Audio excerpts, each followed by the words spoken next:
Hi, my name is Marcia Mata, Hi, I'm Cindy Campos. I'm Ashley Wang. And I'm Ryan Hosozawa. and today we are going to present our research on citizen participation and its effect on public policy. Our research question is, how much impact does citizen participation have on public officials in policymaking in low-income neighborhoods? We decided to research this question further because policy public officials create in low-income neighborhoods have the potential to bring about change through engaging the community and increasing public participation. Citizen participation promotes policy reformation by influencing public officials to increase proximity with citizens to bring about change. This is very important in low-income neighborhoods. Cindy will explain more on the next slide.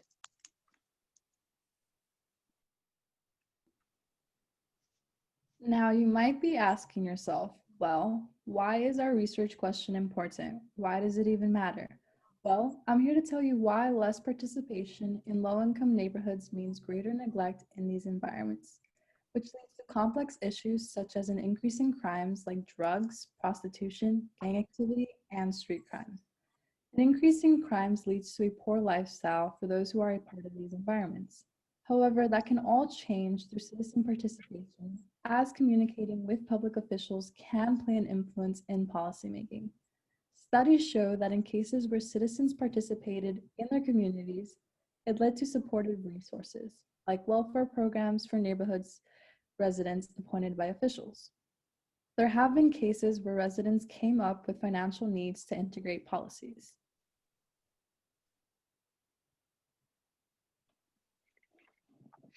The existing literature on low-income citizen participation tells us several things. We will go into further detail later.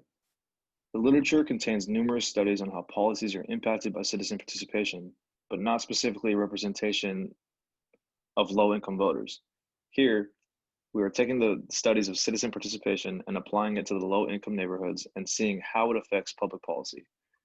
The purpose of this study is to further the understanding of policymaking in low-income neighborhoods to see how they are impacted by participation as opposed to participation in higher-income neighborhoods. The central phenomenon here will be the participation levels of these citizens and how the policies in their districts represent the political attitudes of the low-income voters in contrast to the higher-income voters. Some themes that will arise are different levels of participation in multiple low-income neighborhoods, as well as the types of policies that these neighborhoods favor. We are expecting similar favored policies. The study benefits citizens in these low-income neighborhoods by informing them of how their legislators represent their interests in terms of policymaking. It could also encourage people who are not passionate about voting to vote more frequently in the case of a skewed level of representation among higher income voters.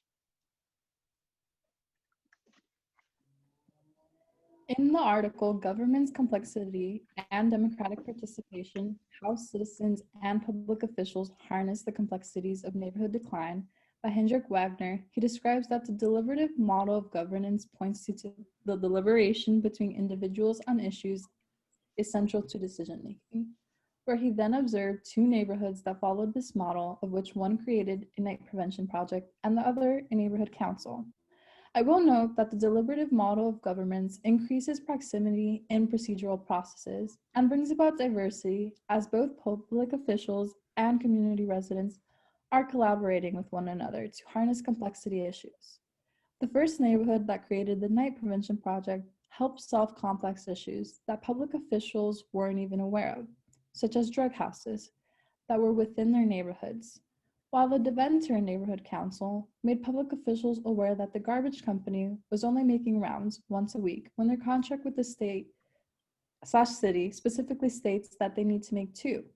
Once public officials became aware of this issue, they implemented policies so that things like this could not happen again, thus creating interdependence between both parties, which shows a positive relationship with organizational collective efficacy.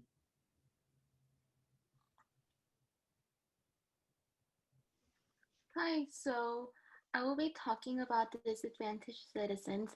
Disadvantaged citizens is an important topic in the topic of policy. so I'll go more in depth about it. First and foremost, citizens who participate in their neighborhood and community affairs are more likely to bring positive change to their community. Hence, this means that communities with citizen engagement have a better living condition compared to conditions with low citizen engagement. As Sydney previously mentioned, citizens with low engagement in citizen community affairs are more likely to be affected by issues such as high crime rates, drugs, and prostitution. However, citizens who face these issues are also more likely to get involved in community activities to solve the issues they face in their neighborhood and community. This is because individuals tend to have strong ties with one another, and because they have the strong ties, they believe that working together can help make a difference and bring more effort to improve living conditions.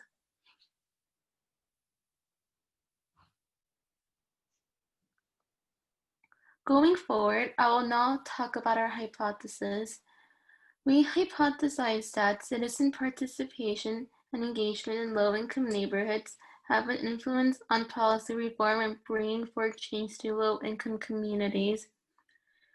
This is our hypothesis because it helps bring about shared interests that are discussed between public officials and residents to improve issues in low-income neighborhoods.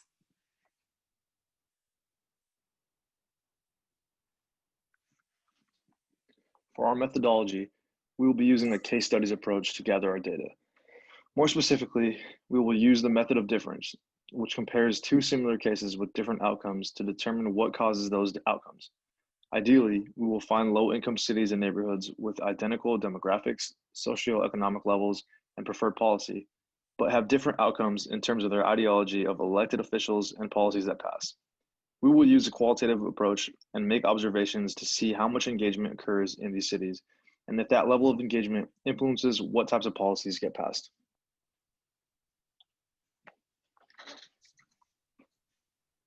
After reviewing our data, our findings may likely suggest that low-income communities have a much lower rate of participation. One reason could be because of the time and money constraints lower-income families have. They may not have the time to engage with public officials because they may work 2 jobs and need to take care of their family as well. In addition, looking at communities where policies benefit the community, the study suggested there was an increased amount of participation between the communities and public officials. When policies are implemented that help the community,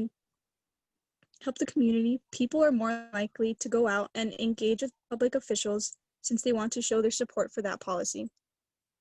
As a result, the increased participation among the people led to a change within the community with an effective public policy. When public officials create policy that directly benefits low-income communities, then the people will be more likely to engage and participate in bettering the community.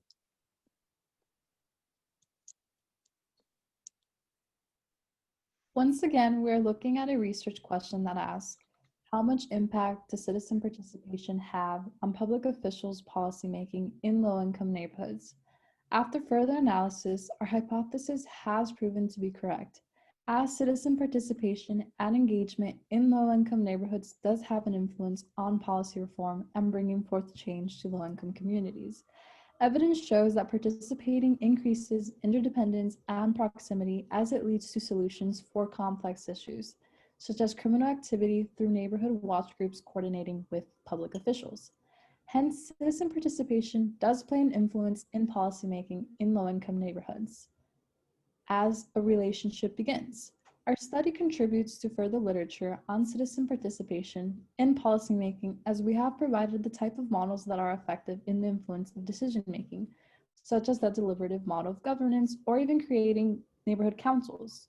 Our contribution is important because it means that low-income neighborhoods can be improved with the help of its residents and by working with local public officials. Thank you.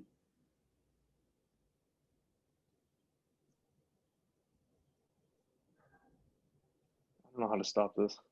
It's okay, but I definitely think this one was longer. Yeah, that was for sure longer. I'm I still was like, recording. How do I? Jesus